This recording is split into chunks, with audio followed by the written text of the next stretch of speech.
Vendredi 4 juillet, jour de l'indépendance. On fête cette journée importante aux États-Unis depuis 250 ans aujourd'hui.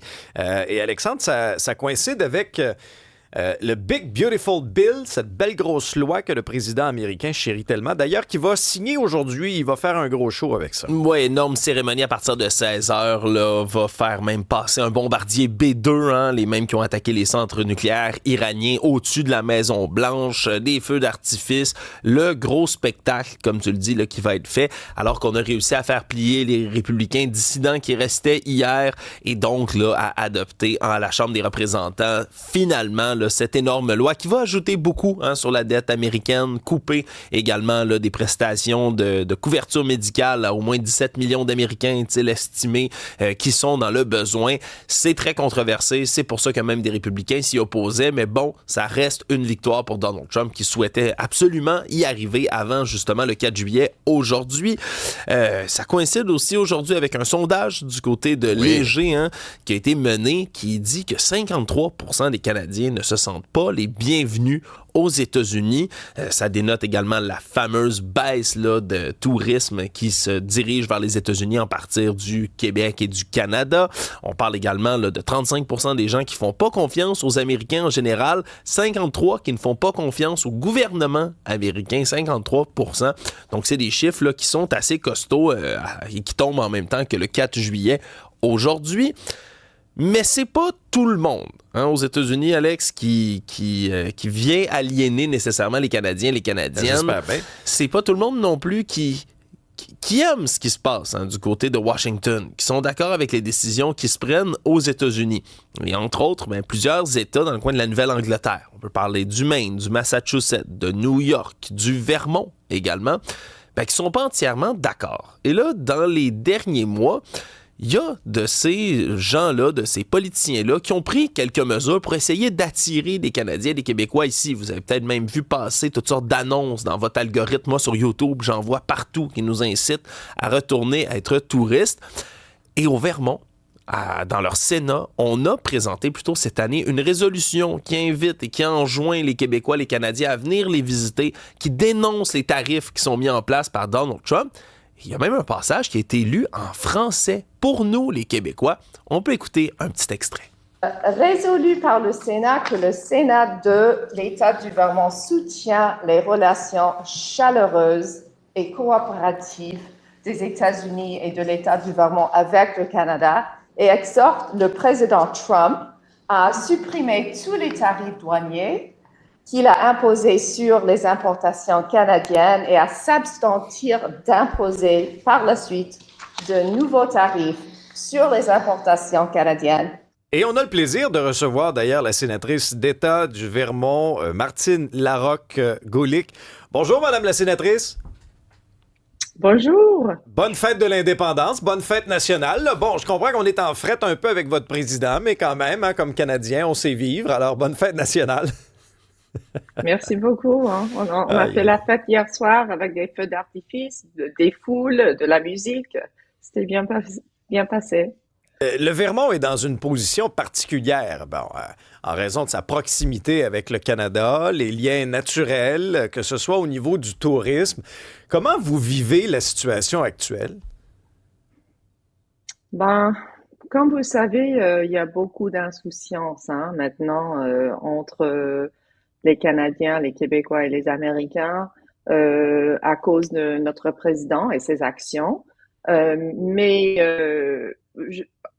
Moi, personnellement, mes observations, c'est qu'il y a beaucoup de Canadiens ici dans le Vermont, il y a beaucoup de Québécois. Je viens de parler français avec des gens hier soir qui étaient ici à Burlington. Mais c'est vrai qu'on a l'impression qu'il y a une diminution, il y a une réduction de tourisme ici dans le Vermont en ce moment. Alors, oui, on a un peu peur que ça va avoir des conséquences au niveau économique, etc. Parce que vous savez qu'on partage beaucoup entre les deux régions. Comment vous voyez aussi les relations qui se sont effritées? On faisait référence à ce sondage-là. 53 des Canadiens ne se sentent plus les bienvenus aux États-Unis. 34 des répondants disent seulement avoir confiance envers les Américains. C'est... vous, quand vous discutez avec des Canadiens, avec des Québécois, qu'est-ce que vous leur dites là, quant au climat politique actuel? Ben, la première chose que je fais, je m'excuse pour notre Ah oui, hein? président. Parce que vraiment, j'ai honte, hein. J'ai honte de notre président et de ses actions. Ça, c'est la première chose que je fais. Et d'habitude, les gens sont très sympathiques, ils comprennent ce qui se passe. Et j'ai l'impression qu'ils comprennent que c'est pas moi, c'est pas mes voisins, c'est pas les Vermontois qui font ces actions qui sont vraiment horribles à notre rapport, notre relation. Alors, ça, c'est la première chose que je fais.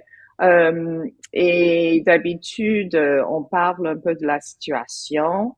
Comme j'ai dit, c'est pas le Vermont, hein. Nous avons un État qui est bleu. On vote pour les démocrates tout le temps.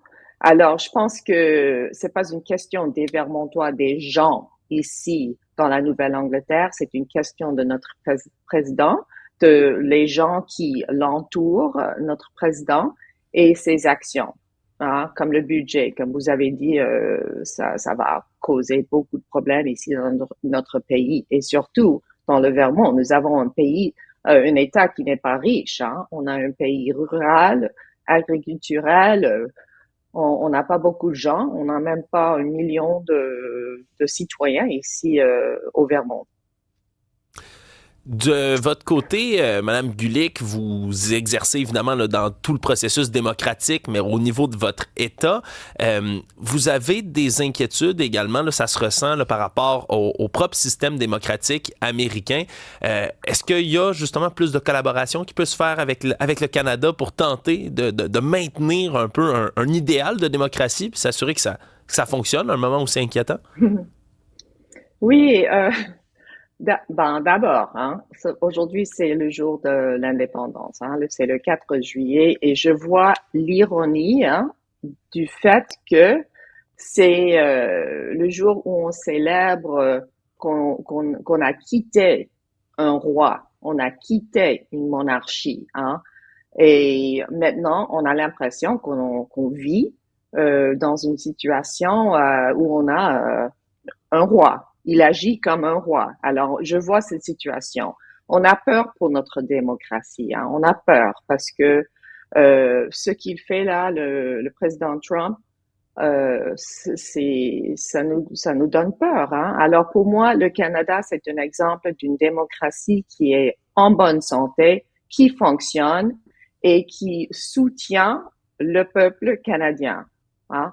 Alors, pour moi, avoir cet exemple, c'est absolument très, très important. Ouais. Puis, Madame Gulick, on vous entend parler un excellent français. Je change un tout petit peu de sujet. Vous avez bien connu le Québec, Montréal, la région. Si je ne m'abuse, vous avez été à l'école, à la petite école à Brossard lorsque vous étiez plus jeune, c'est vrai? C'est vrai, oui. Wow. J'ai fait pas une année, presque une année dans une école maternelle à Brossard. C'était juste en face de la maison de ma tante Francine, où j'habitais quand j'étais petite. Alors oui, c'est à l'âge de 5 ans, c'est un bon moment d'apprendre une langue, hein. Alors c'est là. Et puis après, j'ai vécu en France un petit peu. C'est difficile de parler une langue étrangère ici aux États-Unis. La plupart des gens sont monolingues et c'est difficile. Mais pour moi, je dois écouter la radio, je dois regarder la télévision en français, hein, parce que comme ça, je peux cultiver un peu mon français. Ben, vous venez le pratiquer quand vous voulez ici à Cube et au 99.5 Montréal. Madame la Merci. sénatrice, vous serez la bienvenue. Bonne fête nationale et au plaisir de se reparler bientôt. Merci beaucoup, hein. Oui, à bientôt.